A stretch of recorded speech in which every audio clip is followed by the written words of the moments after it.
Upper water river crossing र under water river crossing भनेको तल पानीमा डुबेर गर्ने रिभर क्रसिङ र पानीभन्दा माथिबाट गर्ने रिभर क्रसिङको डेमो हामी यहाँ देखाउँदैछौँ। अब यसको लागि विभिन्न किसिमका सामानहरू चाहिन्छ। सामानहरू यहाँ म भन्छु, यहाँ उस्तादले देखाउनुहुन्छ। ल पहिला ऊ देखाउ त, के अरे क्याराबिना। ल क्याराबिना, यो क्याराबिनाले अहिले कसरी गर्ने भनेको उसले चाहिँ सामान चाहिँ एउटा क्याराबिना है।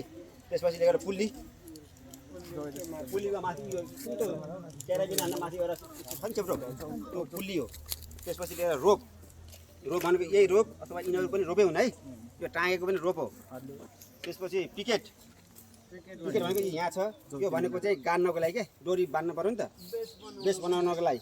उहाँ हामीले उहाँ एउटा डोरी पिकेट गाडेछ, उहाँ एउटा पिकेट गाडेछ, त्यो पिकेटले डोरी अल्झाएको छ है।